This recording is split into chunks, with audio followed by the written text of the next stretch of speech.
Welcome, everybody.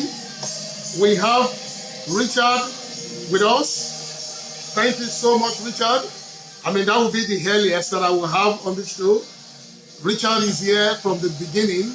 We want to appreciate you, and for everybody, I can see Tolu, I can see Dami, I can see my wife, and awesome people in this place. So, without wasting time, we want to bring Richard on board. Richard, if you are ready, can you just come in? Can you just come in?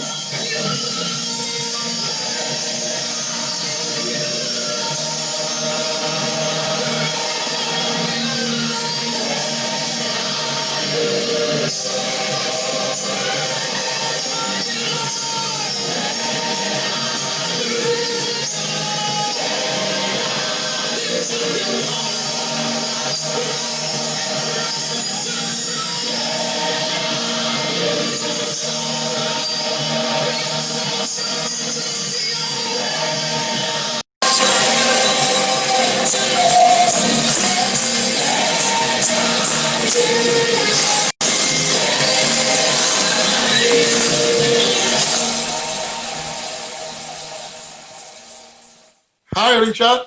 Hi, Caleb. How's it going? Good. Can you hear me clearly? Yes, can you hear me? Yeah, I can hear you. I can hear you, right? Yeah, can you hear me? Good? Great. Clearly. Great. Clearly. How are you? I'm doing good, thanks. How are you? Thank you so much for joining. It's great to be here. Yeah. How's Valerie and the boys? They're all doing well.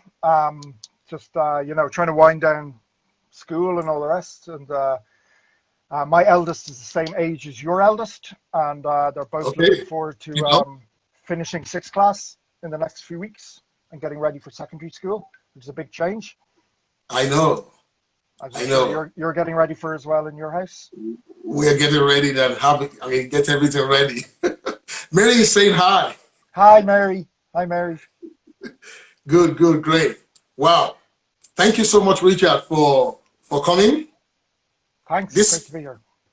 This is the new normal, right? Because ever since in the past 10 years, we usually have events, on site. Now, this is the first time we're having this kind of a event. Yeah, maybe Thank you not so the much. last. Yeah, it's great to be here. It's my first time doing Instagram live, but yeah, lots and lots of Zoom, lots of bits of Facebook, bits of everything else. But first time doing Instagram live, so it's fun. Yeah. If you don't mind, Richard, we always pray before we start. Would you like to pray? Absolutely. Please? Thank you. Yes, I'd love to do that. Yeah, Lord, I pray that you would be with us in this time. I pray for each of the people who are watching us now. I pray that you would be with them. I pray that you would bless them. And I pray that you would bless Caleb and me. And I pray that you would bless this remote space between us, that it would be filled with your presence, flowing back and forth between the two of us. The presence of the God who is good, who is merciful, who is gracious. We prayed in the mighty name of Jesus. Amen. Amen. Glory to God. Thank you so much, Richard. We had you back in February. That was awesome. And I think that was the last time I saw you, right? Yeah, saw me in the flesh. Yes. Yeah. Absolutely. Thank you so much. Yeah. Well, welcome everybody. Once again, we have few people in the house and we're still expecting more people to join us. And this is Richard Carson. Richard is the CEO of an organization in Ireland called ACET Ireland. And the full meaning, I believe, is AIDS Care, Education and Training. Am I correct, Richard? Yep, that's it. You got it right. Thank you. And Richard, you used to volunteer for this organization many years ago. I think that was over 20 years ago or something. Yeah, exactly. Yeah, 21 years ago. 22 years ago, I started volunteering this summer. Good. So, maybe I have to look for an organization to volunteer now. But 20 years will be too long for me.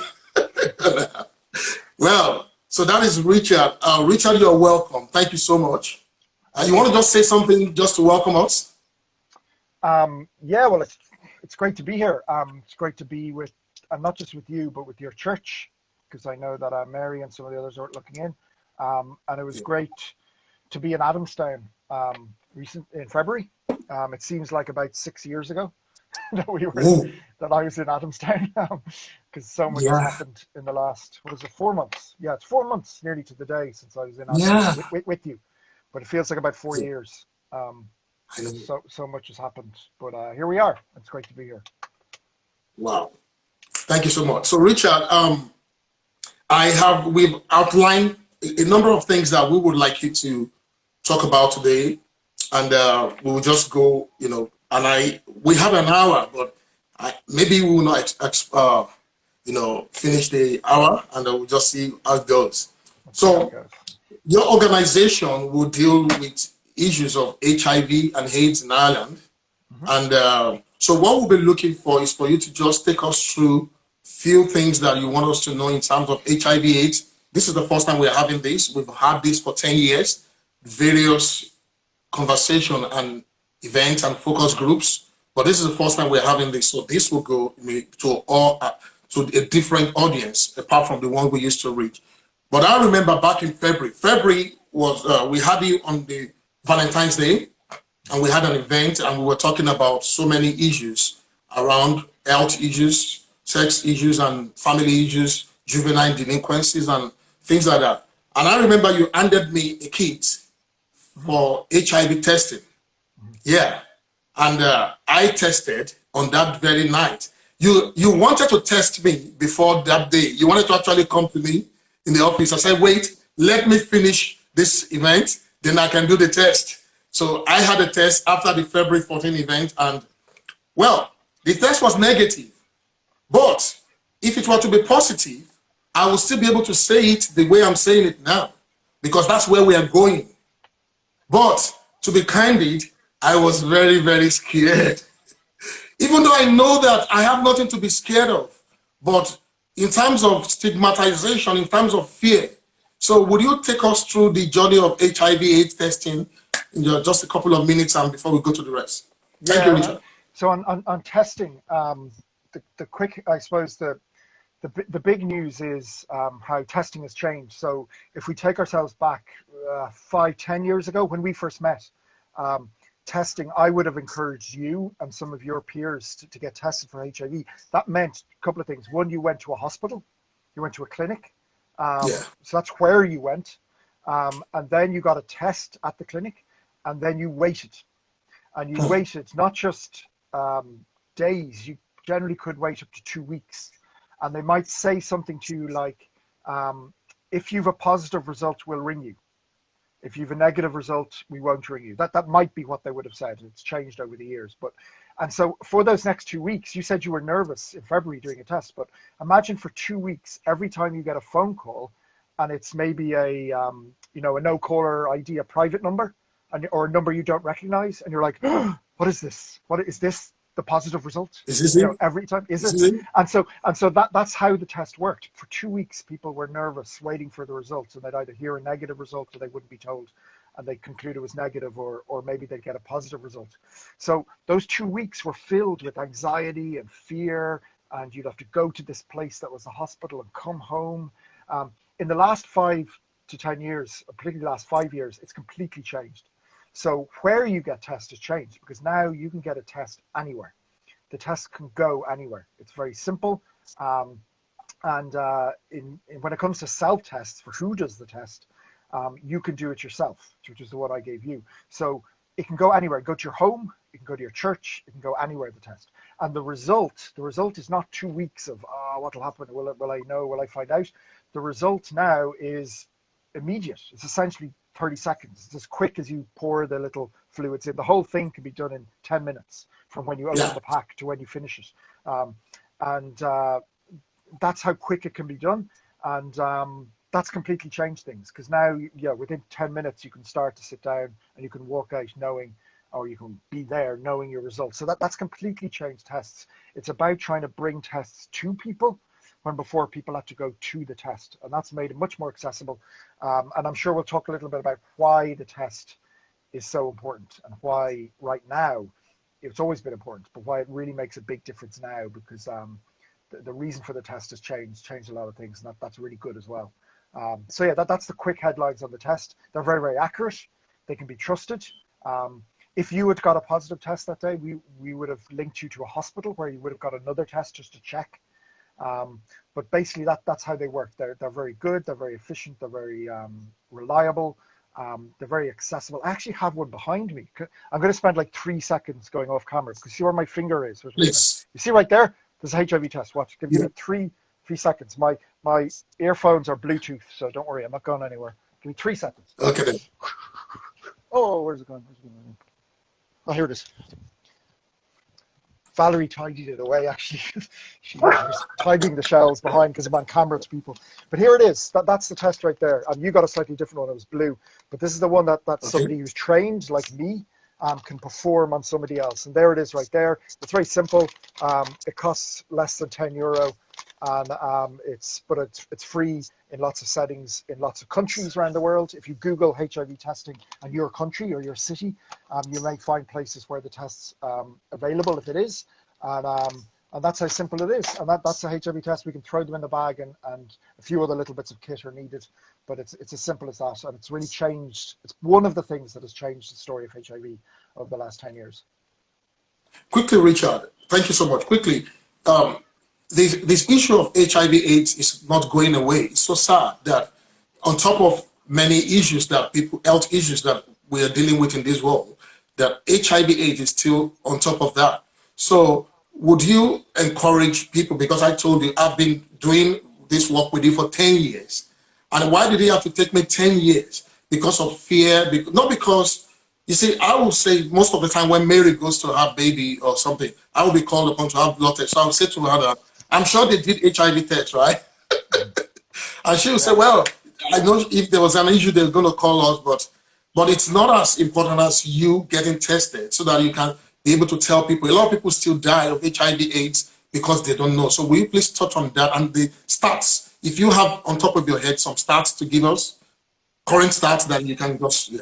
Yes, I mean, there's lots of ways to look at it. The test is really important. I mean, the big thing about testing is it helps you get access to treatment.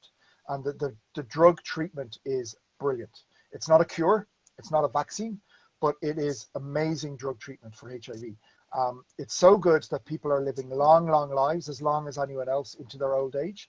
And secondly, the drugs are so good, and this was confirmed in the last 2 years, that if you are taking 1 pill a day, very simple, take 1 pill when you brush your teeth, or that's what people do, and people are pretty good at taking 1 pill a day.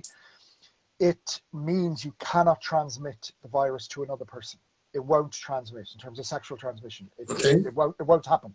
So, but that is only true if you're taking the medication, and you're only taking the medication if you know to take it because you've done a test. So we do lots of things for testing. So you mentioned Mary there. Mary, when she was pregnant with each of your kids, she would have been offered a HIV test in the hospital. Every woman, doesn't matter her background or story, is offered a HIV test because one of the routes of transmission is mother-to-child transmission. But because we offer tests to every woman, at least in Ireland, and we do about 60,000 tests a year to all the pregnant women, we essentially have no mother-to-child transmission. It doesn't really happen within Ireland at all. It's basically been eliminated completely. So that's not a route of transmission, but HIV transmission still does happen. So you asked me about the stats. We have, it's close to 10 new HIV transmissions or new positive diagnoses per week in Ireland. And that's as high as it's ever been. So we, on the one hand, we've got this amazing treatment that's brilliant, and we've got all these drugs that can help, and we've got these tests that are really quick. And on the other hand, we've got 500 plus positive results in Ireland per year. And so it hasn't gone away. And globally, we know that still, and you've probably been watching all the coronavirus death figures, and there's big figures, 100,000, 50,000, 100,000, 200,000. We still have 250,000 deaths in the world from AIDS every year, still. And this is the strange thing, because when you think about coronavirus, we're all thinking about, what if we had a drug? What if we could just find a drug? And people are looking for better drugs to treat COVID-19.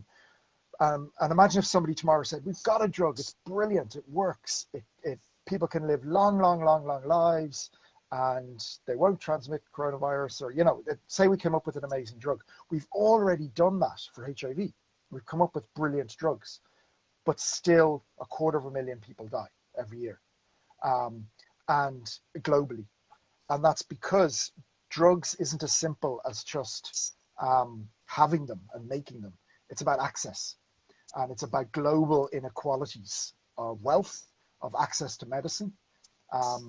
But one thing we can do is things like improve testing so people know to start on it. For every year you delay, if you're living with HIV, for every year you delay getting your positive test and getting on medication, it increases your chances maybe up to 10 times more likely to die. So we have great medication. It's brilliant. It's sitting on our shelves in our pharmacies, in our hospitals. It's globally available, but we can only get it to people if they do the test and if we can get the drugs to them, and all kinds of global inequalities come into play there.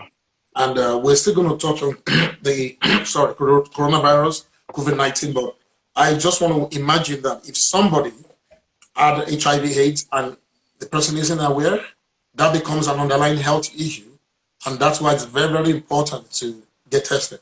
Yeah, I mean, there's lots of different things coming out about coronavirus. Initially, we knew that if a person was taking their medication for HIV, it wasn't an underlying condition for coronavirus. But if they're not, and they're sick and they're unwell from the impact of HIV and AIDS, then certainly it could be. But we know that people generally have done very well. For example, our chairman is quite a high-profile person in the news, Sam McConkey, on coronavirus. And in his hospital, he knows his HIV patients, and he hasn't seen one of them in the wards for coronavirus yet. So they're all doing okay. But as I said, it's all about the treatment, and the treatment's about the testing, and that's the key sort of things that need to take place. Wow, thank you so much. Yeah, quickly, I want us to touch on the issue of faith. I remember you have this little booklet that you used to give us many years ago. I think something like a cup. What's the title again? It's one of our sort of I'll tell you the story of it quickly. The book that we produced is called Drinking from the Same Cup. So it actually the title of it came from a story that one of the people we have supported who's living with HIV told about their remembering the early days of HIV. And there was a lot of fears, as there still are, about transmission. And one of the things they said, they used to think you could get it from drinking from the same cup. So this idea that if you share a glass, if you share this glass, which isn't a very good idea when it comes to coronavirus, by the way, but when it comes to HIV, people thought if you share this glass, you could pass on the virus of HIV. You can't. But people feared that, and some people still fear it. People feared it. And so we took that phrase, drinking from the same cup, it's about a fear of transmission. We stuck it on the front cover of our book because it was doing something more than just transmission. It was telling a story of connection, of faith. It was evoking, images of faith and all kinds of things. And we stuck it on the front cover, and whatever it does for you, I don't know, but drinking from the same cup was a little picture of how we look to support people who are living with HIV. Yeah. And I know that actually sparked a lot of conversation, which is bringing me to the next thing where we're talking about. You will talk to us about the road to Emmaus, talking from the story of the conversation that Jesus had with the lads in Luke 24:13-35. Would you just quickly say something to us about the importance of conversation? Yeah, you're probably sick of me hearing preach Road to Emmaus, because you probably heard me a few times. With the story is the afternoon of Easter Sunday, and many people will be familiar with the passage. There are two people walking on the road to Emmaus from Jerusalem, and they're talking about the events of the weekend, and they're mentioning the death of Jesus, and a man appears with them, and they start to converse. There's a conversation takes place of listening and engaging, and the scriptures, this man who's walking with them opens up the scriptures to explain some of what's taking place, and they're curious and amazed. And then they reach the edge of Emmaus, and there's a lovely little verse. It's one of my favorite verses in the Bible because it's crazy. It's where the man, of course, is Jesus, and Jesus makes as if he's going on. So Jesus is like, I'm going to just keep going here. you know, I'm going to keep going to the next village. And they have to convince it. They're like, oh no, come in, we'll get some supper. Come on, I'm starving. Come on, we'll come in. And it's this crazy moment because you're thinking, Jesus, what are you doing? You know, he's like, Jesus, like, nah, I'm fine, lads. I'm going to keep going. I'm going to keep going. You know, and they're like, no, come in. And they convince him, which is crazy because it's Easter Sunday, to come into Emmaus, and they have the supper. And when he breaks the bread, then the Bible verse says their eyes are opened, and they realize that it's Jesus. I guess we emphasize that story because of the posture of God in that moment. So this is Easter Sunday. This is the big day. This is the biggest day of history. You know, this is the Easter Sunday. This happened. And all that's been built up, the whole story of the Bible, you know, from Genesis, from the promise that God makes to Adam and Eve, you know, after the story of the bruised heel, and that there's a promise of something new, and that this promise of a coming Messiah continues through the Old Testament, and then there's Jesus comes and lives and is crucified and rises from the dead, and it is the day. And so what is Jesus going to do? And the first thing Jesus does, in terms of where is going to Jesus place himself in this story, that he's just appeared, like to he's just risen from the dead, and what Jesus does is he something really strange. First of all, he appears to the women. So it's women who see him first, the people who are most marginalized, the women in society. They become the apostles to the apostles. So they're the first people to pass on the news of is the women. Then after women, a strange thing happens, because then he goes for this walk. He doesn't go into Jerusalem. He doesn't go into the temple and go, ta-da, it's me, I'm back. You know, he doesn't appear in front of Pontius Pilate and go, ha, you didn't expect this, did you? He doesn't do any of those things. There is a time later when he appears in front of 500 and all the rest. But this afternoon, of all the things that Jesus does after his initial appearances to the women and the disciples, is he goes for a walk with two people, away from the center of power, away from where the presence of God is meant to be in the temple, to this random village called Emmaus, which is like 10 miles away. And he just goes and has some food, you know. And you're thinking, Jesus, what are you doing? Get back into the center of the show. Get to the center of the show. Stand up and go woohoo to everyone. All the crowds that were there on Thursday and Friday. Remember them? The crowds were going, crucify him, crucify him, crucify him. You know, turn up to them. Get some lightning going. Get some noise going. Get something going. And Jesus is like, yeah, I'm going for a walk.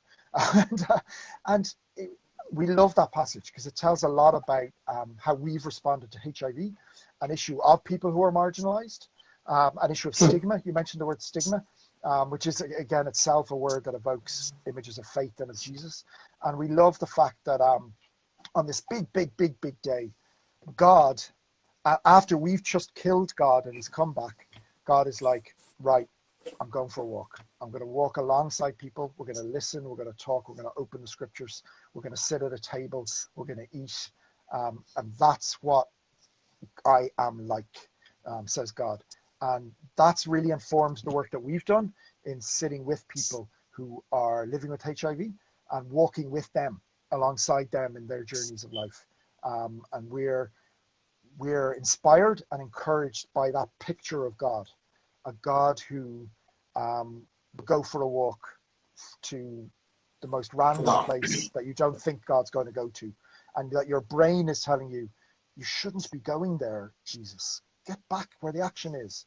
But the God who is humble, who walks alongside, who is present to us, who is with us, that's the God we serve. That's the God we love. And that's the God we see, in particular, we think, responding to an issue like HIV, where so many people have been stigmatized and have had to walk away from the Jerusalems of this world to places of, and God goes with them there, wherever that is. And we seek to go with them too. Yeah. Amazing. I mean, and what came to my head when you were speaking is that, you know, could Jesus not be where we think he is in so many issues like that as well? You know, we think he's here, but he's not there. So that was just what I was thinking about. You know. And he Absolutely, will have absolutely. conversation. Yeah. Yeah, and yes, And he that's will. the thing, that God's ahead of us in the spaces we don't expect.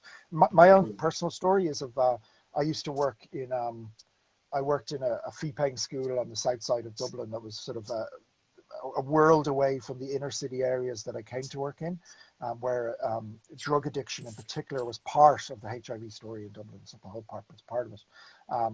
And I thought, my whole picture was, I thought I was bringing Jesus to people. And while that's partly true, I thought that was the only picture of where Jesus was. He was with me and I was bringing him to them. And then, but what I really realized was that Jesus had already turned up. You know, he was ahead of me in the places. He's already gone to the spaces and the places. And it's about partnering with what God was already doing in those places, not just me being the agent, the bringer. God's the agent at work. Where is God at work in your world? And how can you join God in what God's doing in the world? Is the question we should be asking. Sometimes a little bit more than just where can we bring God to, which is a good question as well. But maybe a better question is, where's God already at work in my world, such that I can partner with him. Wow. Thank you, Richard. Now, we'll quickly touch again on the pandemic issue. It's quite unfortunate where we find ourselves now in the world, and COVID-19 is still at large, and there's so much conspiracy, there's so much issues going all over the world. So treatments, chloroquine, phosphate, so much being talked about. But the one that will concern me more is the vaccination issue. I mean, I know, yeah, you're not a doctor, you're not practicing medicine, but because you work in the health sector, you may be abreast of certain facts that, you know. So would you have anything to say to us on the issue of vaccination? Yeah, vaccination specifically. Vaccines are great. That's what I think. They have changed much of our world. They've been incredible on issues like smallpox, on measles, on mumps, on lots of different things. We don't have a vaccine for HIV. We don't have a vaccine for coronavirus. The one thing is, we've been working on a different pandemic, HIV, for 28 years. But and this is a new pandemic. I guess coronavirus is happening incredibly quickly. The speed is phenomenal. I mean, we talked about February. Do you remember February? And sort of, Yeah. we probably heard news from China, but we didn't really realize. I don't think we realized what today would be like. That we'd be having to do this. That so much might have changed for a time at least. Things have happened so fast. With HIV, it took us 2 years to identify the virus, 3 years to get a test. It took 5 years with HIV for the President of the United States to use the word AIDS in a speech. That's how slowly things were happening. It was slow over years and years and years. We've never seen anything like this with coronavirus, with how fast everything has happened. Fast, because of how it's transmitted. And research is happening fast into vaccines, incredibly fast.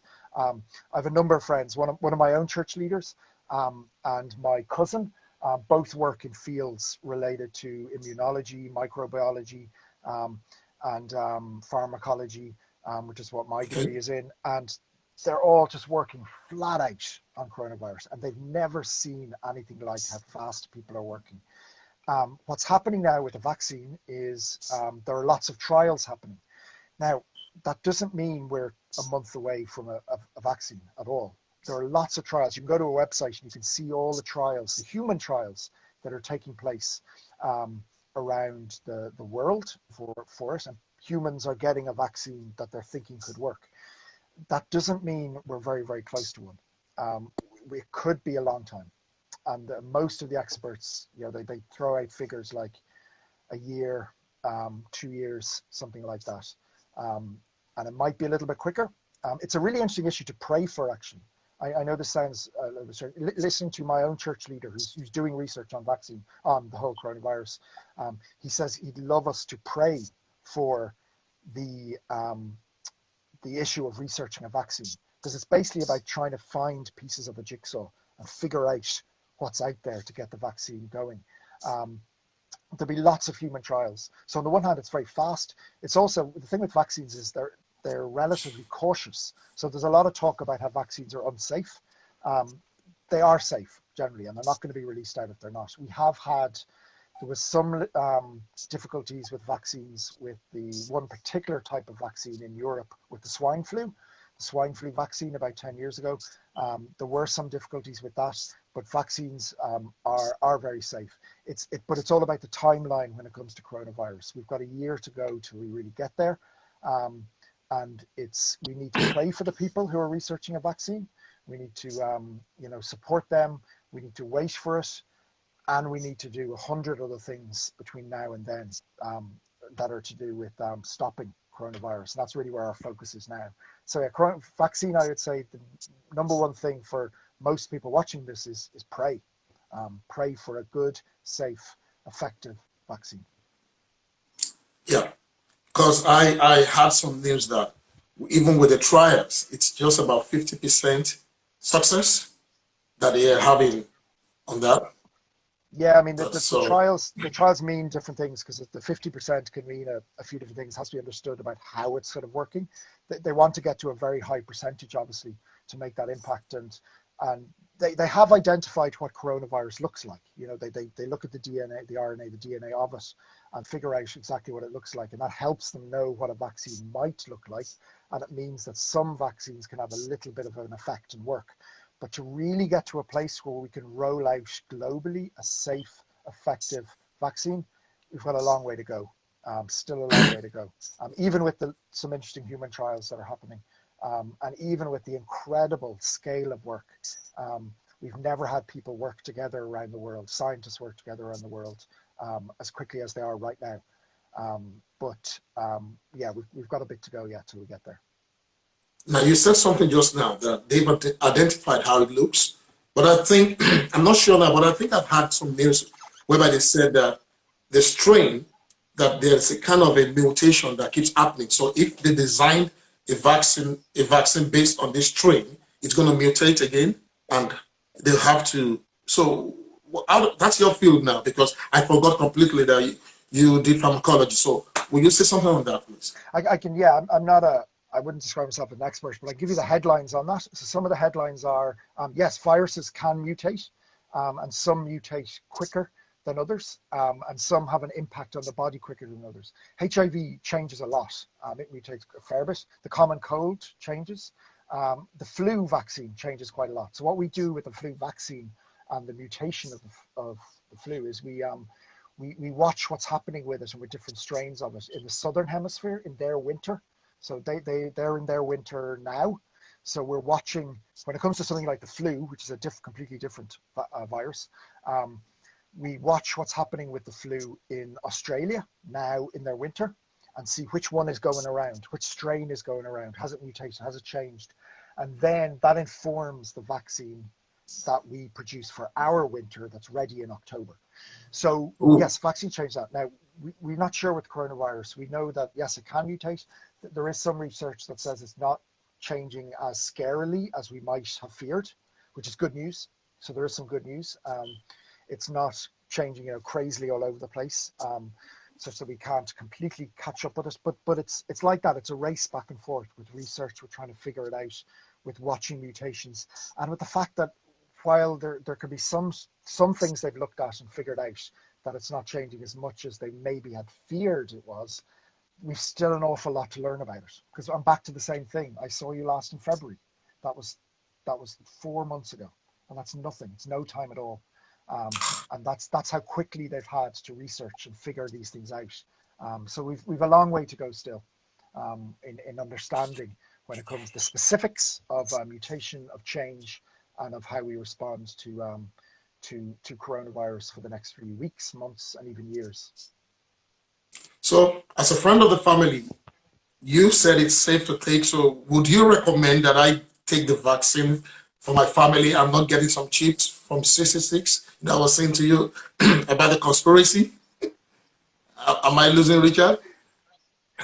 Yeah. Would you recommend? Yeah, I'm here. Would I recommend a vaccine? Yeah, I mean, I think at this stage, I mean, one thing I could say is inform yourself. So find out about vaccines. There's lots of people very willing to share the stories of vaccines and really understand our history of them, understand the role they played, and understand what safety means for them. We know in Ireland, if we get to a place where if we get to a place in the future where a vaccine is ready and is rolled out in Ireland, you know, I can't speak for it or what it will be, but I know that in terms of some of the things that we put in place in Ireland for vaccines, their goal is very much, yes, safe and effective. And they're the two things they want to look at, safe and effective. And they've learned some small, you know, mistakes, like from the swine flu in Europe 10 years ago.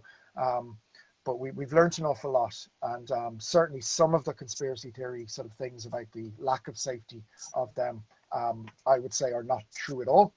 Not true in the slightest. And but it's very important to get yourself informed about it in all of those ways and ask people, because if they're aiming for safe and effective, then yes, safe and effective.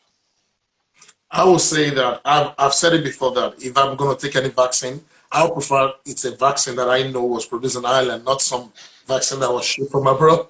Anyway, thank you on that. Okay, this brings us to what you said that in between and betwixt, we are going to be dealing with what we call the new normal. Yeah. Yep. That's what we have to deal with. So, on top of your head, how long do you think this might take? Because until we have the vaccine, yeah, we have the new normal. Is that what we're dealing with? Yeah, a few comments on the new normal and what it means. I'll start with some theology again and the resurrection very quickly. I was reading one of my favorite theologians, and about coronavirus, and he said Christians need to remember that the resurrection is the new normal. So we are in the new normal now because the resurrection happened. We're trying to figure out what this big event is that is coronavirus and how it's changed everything.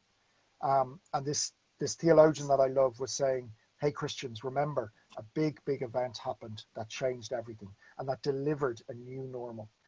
It's the resurrection of Jesus, and we're 2,000 years in a new normal. That is that God came, that we killed God, that God came back and said, peace be with you, love one another. Here's how you are to love one another.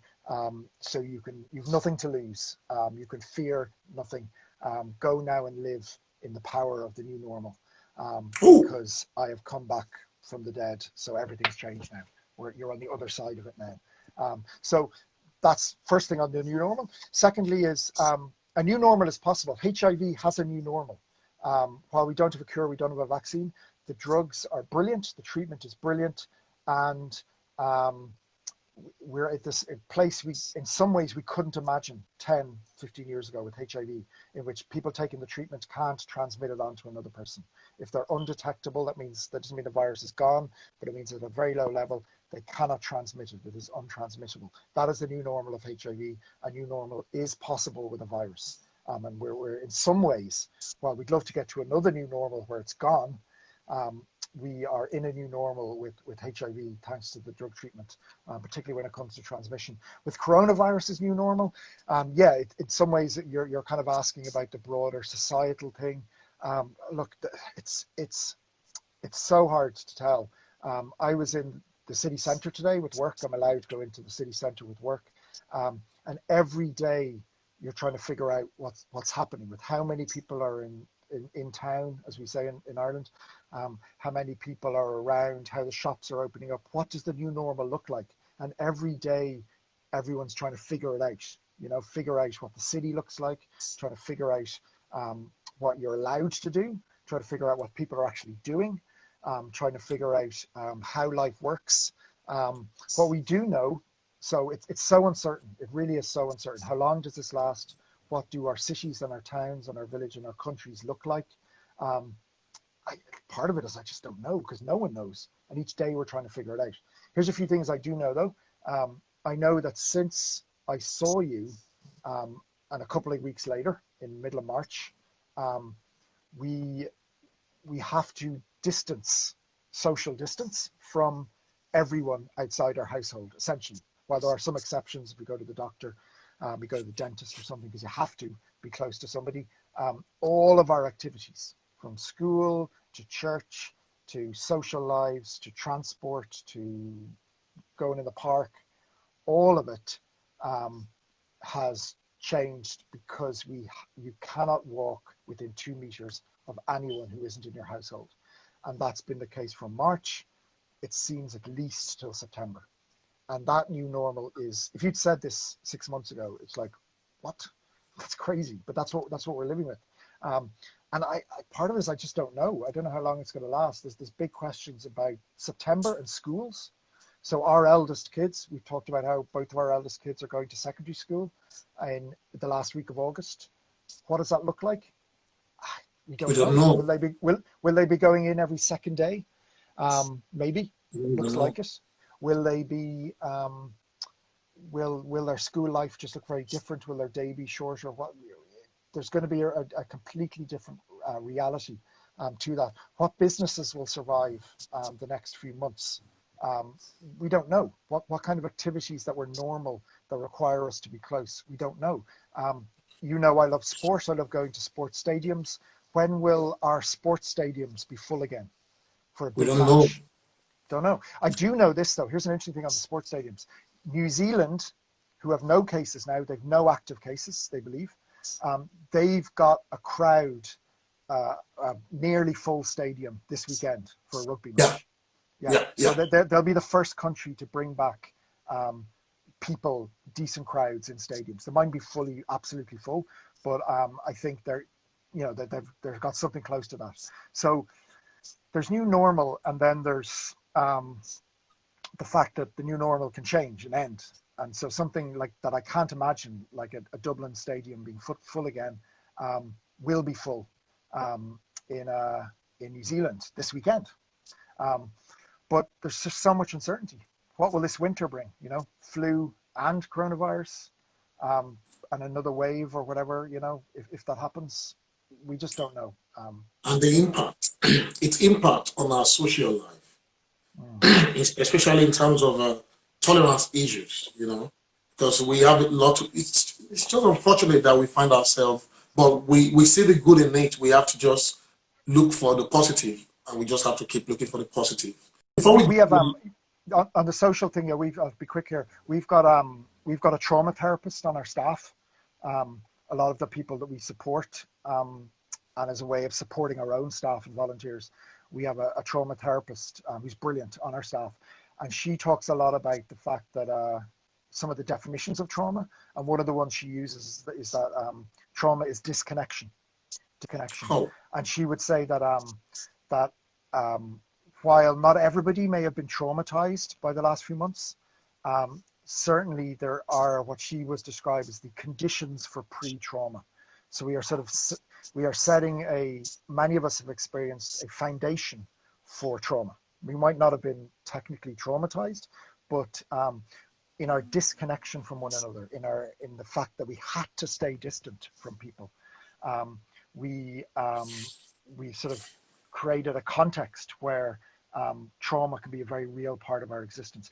And the fact that we had to stay distant from the people who symbolize for us safety, which is grandparents, the people in society, the elderly, who are all about safety and help and, in a sense, comfort. They were the ones we had to stay most distant from. And that's pre-trauma right there. And so what it comes to be manifest as, we don't know. That'll come in time. We're really not sure. Could mean very little, could mean an awful lot. But the disconnection socially has been massive and maybe underestimated. And we're not sure of how much support people can get in terms of mental health issue. Mental health, having to counseling in terms of support that you may be going through things, mental health issue, and you may not know. We've had report that there's a lot of increase in terms of domestic violence during this lockdown in places. Wow. Yeah, but the big thing about coronavirus, and this happened with HIV, and this might be the most important point of all. we learned with HIV very quickly that it impacted certain groups, you might say, certain populations, and those populations it impacted tended to be most marginalized already. And something similar has happened with coronavirus, is that you talked about the resources of having supports for your mental health. And generally the people who are most marginalized by society are those often who were impacted the most and have the least resources to support themselves, through some of the mental health challenges that are there. So whether, and so there's layers and layers that initially people thought that coronavirus was a leveler, everyone, the rich, the poor, everyone was going to be impacted by coronavirus. That didn't happen. What actually happened was it impacted those who were marginalized most already, in lots of different ways, including ethnicity. We saw that in the UK with BAME communities in the UK, and we saw it in the US, and we've seen it a little bit here as well. That reality that it made inequalities even bigger. Well, I have about 2 more questions to go, and we have just a little minute. There's a question here from Tolu. Tolu will be Mary's sister. I think you met her. Yep. Sometime, yeah. Yep. Yeah. So she's asking that there's a belief circulating around that suggests that wearing a mask is dangerous to health. Can this be true? I mean, please, can you educate us? Yeah. Again, the little I know about masks are that the evidence is increasing over the weeks. Again, remember February, only 4 months ago since I last saw you. It's all very quick, but every week there seems to be more evidence that masks play a positive role in preventing the transmission, particularly from the person who's wearing the mask to the other. So that's in particular that direction. A little bit in the other direction, but particularly the direction that if the person who's wearing the mask has coronavirus, it's being stopped going to another person out. The big thing with masks, and we sort of seen this with other public health issues, is wearing them properly. I was in the queue for my supermarket a few weeks ago, and it was a long queue, so I had a good half hour to watch people, and about half the people were wearing masks. And as I watched people wearing masks in the queue, every single person did something you're meant to not do with your mask. Mainly they touched their face and sort of took it off, took it on, were fiddling with it and all the rest. They were playing with their mask. And so the masks can be dangerous only if they're worn improperly or in contexts where they shouldn't be worn. You're meant to be able to speak. You're meant to be able to breathe, of course. You're meant to fit them neatly, but not too tight. And they can play a role in preventing. But the big thing is that from somebody who maybe has it to another person, they can play a role. Every day they're clarifying this in Ireland. So expect, what day is today? Wednesday. Expect by Friday another little layer of clarification on advice with masks to come from the HSE in Ireland, at least, because they're constantly trying to tweak it to get it right. The big thing is, the big advice now is if you are going to possibly be within 2 meters of somebody, not deliberately, but even, accidentally, you might say, you should wear a mask. If you're not going to be within 2 meters, you don't need to, is the advice at the moment. But if you are going to be, and the 2 settings where that might be the case, in somewhere like Dublin, a city that you and I share, are public transport. Though the seats are separated for 2 meters, people can be passing each other and all the rest. So they advise at least, it's not a law like some countries, but that you wear a mask. And the other one is the shops, which I'm sure you've seen. Again, they're trying to encourage and queuing 2 meters, but what the shops are like. You can't kind of, go down an aisle with somebody and not that you're bumping into them or anything. So they have advised at least that you wear a mask in those settings as well.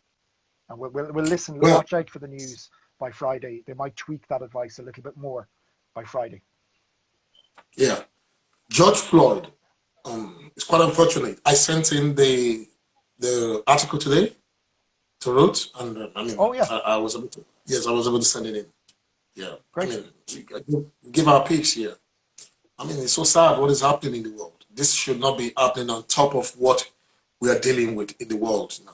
I mean, do you want to quickly just touch on that briefly? Look, yeah, absolutely. So for your viewers, we've one of the magazines, a faith exploring issues of faith magazine in Ireland called Vox, is running a series at the moment, and particularly the goal of the editor who was in touch with me was she really wanted to elevate Black voices in Ireland, and particularly church leaders. And so, you know, you were one of the names I passed on. Yeah, I mean, there's so much we could say. You know, we've been quite intentional over the last few years to build a multi-ethnic board. So one of your congregants is in our board of trustees, Eben. And we've another one joined today, Juliet, who's from Uganda. So we've really tried to move from a white-only board to a multi-ethnic board. Same with our staff as well, and trying to build something of a multi-ethnic staff. I guess, you know, it's tragic what's taken place in the US. The events of the death of George Floyd have been really, of course, have been tragic. And there's an anger at place there, and that's what we're hearing. We're trying to give voice to an anger, and what I believe it can be certainly a righteous anger, an anger that is righteous and that is rooted in pain. And it's for us really, it's not just the pain of, and no doubt you may have experienced this, the racial slurs and the very direct shaming of people, the pushing out of the person of color, the pushing out of the Black person to the margins of the workforce, of the church, of the society, of the charity, of the whatever. There's a deeper story that we love to explore of that racism is systemic, which is a big complicated word, but it's that it's become so deep, and it's got a story that goes way back, but particularly it's got a story that's 400-500 years old. It's a very particular story that started about 500 years ago, that European people wrote, where they wrote into their books and into their theology even, the idea that the white body was elevated above other non-white bodies, with the Black body at the bottom. And when that started in our theology and our way of thinking 400 years ago, that kicked off all kinds of things, from slavery to all the colonial stuff to all the racism. And we've really got to get into that story and unpack it in Ireland as well, where we've got what's happened in the last 20 years. And maybe you're sharing some of that story with Vox magazine, but also for the last 100 years, Ireland has had a difficult story with the traveller community, part of our population, where essentially there's who have a distinct ethnicity, the travelling community, and we have been racist towards them over 100 years as well. So we've got layers and layers of challenge to work out and work through. And my own passion is looking at that through the lens of theology, and thinking of that it was a theological stream that messed that up. And in the Bible, there's a theological stream that in a sense restores that story and brings back a new positive reality. And the resurrection of what I believe is a Black, brown Jesus, not a white Jesus, is at the heart of it as well. Yeah, thank you. So one of the things that I said in the article is that we gave us an illustration. So I went to research, and it was from UCLA, a professor called Professor Albert, and he gave an illustration that 93% of communication would never be verbal. So if we keep looking for racism in terms of verbal racism, we will never get racism, because 93% of racism will go undetected by way of body language, by way of tone and all those kind of things. We will only be looking for the 7%. Racist people are very smart now. So that's just what the article, when it comes out, I'm sure everybody will like it. Anyway, thank you so much. So lastly, what support would ACET be giving in terms of training? Because you train every time. So what support would we be expecting from you? The key thing is get in touch with us through, my channel is here. This is the Instagram channel. You can follow us, and then send us a message through Instagram or any of the other feeds. Yeah, I mean, there's a few different things. One, when it comes to the testing, that's part of the story, and we talked the Pacific HIV story. Secondly, you've got the awareness of that. So you and I have gone on a walk not to Emmaus, but through Instagram, Yeah, yeah, to February. talk some stories about HIV, about coronavirus. So we want to share those stories of a new normal of HIV, because the new normal of HIV can tell us something different. So we're doing some of the walking and talking of the story in the training. We're doing some of the understanding of testing, and the testing can go anywhere now. Obviously, right now, there's no HIV testing in Ireland, except for an emergency in a hospital. And we're back to 10 years ago, unfortunately. But that might change very quickly with the testing. So we've got that. And the third stream of our work is integration. So it's about exactly what you said there, is we also know that we can't just throw out the test and throw out the stories of the new normal of HIV or health or coronavirus. We've also got to walk together in that 93% stories, of what's under, and walk with one another, just like Jesus walked with the two on the way to Emmaus. So we walk one another, listening to one another to understand together through all of our ethnicities, black, brown, white, whatever, the stories of experience, just like you're sharing in the magazine article, the stories of racism, the stories of racism detected and undetected, the stories of and of what integration might become, and not just integration where you, who is black, integrate into my white Irish world. I've no time for that, but an integration where that's mutual, that's both ways. And where we can build in Ireland, at least, where we are truly drinking from the same cup. Well, thank you so much, Richard, for coming. We're going to be having Amanda on Friday, and I know it's going to be a follow-on on this. Thank you so much. Okay, good. Say hi to Amanda for me. I'll say that to probably she's going to watch this. Yeah. So we have to go in 20 seconds. Just bless us in 10 seconds. Just bless us. I'll pray first. Yes. So I bless Caleb and his family. Mary and all the kids, and I pray that you would bless all those watching this, that you would bless them in the name of Jesus, that they would know of your grace, of your mercy. We pray for all those who have fears and questions about coronavirus, about HIV,